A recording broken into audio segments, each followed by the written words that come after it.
Muş film sizga chiqiblam qolgan bo'lsa 2026-yil tava sizning baxt ta'lingizning kagini. Gwenjoni qilib o'tib, yurakni berib toza Pinglorayning alt raqamini to'shaq yo'lib o'tib gapni oyoqqa diqqat bilan anglang, ama gap tükçe. 2026-yilda qarzdan qutulay desangiz, jiddiy pulga ehtiyojingiz bo'lsangiz, yurakdan birini berib, men gapni anglaysiz. Deydigan filmlar chansizligimi chiqdi, ha? Yurakni badoq alt raqamini to'liq yo'lladik, ayrimxonaga gapni qildik, ammo bizga javob qaytmadi. Xodimdan misliga o'xshab jiq qilib baqdim, jiq sinab baqdim, jiq gap qilib baqdim ularga, bizim qaytmaydi. Ular ishini vermey bo'ldi. Kallı judigan ma'lumdan kayiniga chiri vermey. Aştan filmini ko'rsam, xuddi sizlar hayajonlangandek, beshidagi fiskontisilar hayajonlanib, yurganlar besib etgandek, men besitma ba'zi aştan filmi chiqsa, rasmida ras beramiz deb. Mümkün emas va qilayotgan ishimizning joyi-joyida qilaylar.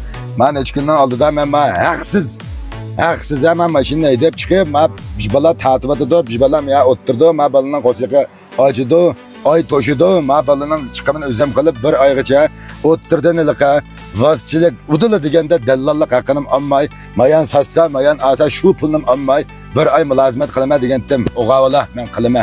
Deganimni qilama bir ay haqsiz mulozimat qilama. Hozir miyada bir dukkan keldik. Miyani ishini qilmoqchi. Ondan yana mujinda ishlik ehtiyojing olsa bir aygacha jiddiy turishlar. Sizlarga Gwenjo deganda besib qo'yish xo'sh yoqmay qolib qolsa, menga atayın mashinamni haydab chiqib, sizlarni sotilgan uyingni, o'tkazib turgan dukaningni, qo'ldan chiqargan yeringni tatishga rast gap qilsam, menga xo'sh yoqmaydi. Oyig'ida endi men obraz vakili bo'lgan, men suvni 5 gram marketga qaq suyni bazaga 3 koy 50 ponddan selib etdik. Helaqa beshidagidek hayajon gapga ta'sirlanmay, fikrim ko'yliq bujumini top bas ile 5 bo'lmas 5 mo'chandan foyda olsun setib, 5 koy tafay deydiganlar bo'lsanglar gap qilsanglar bo'ladi. Başdagidek hayajon gapga ta'sirlanmasliginglar, hayajonlanmasliginglar umid qilma. Qanda aman bo'linglar.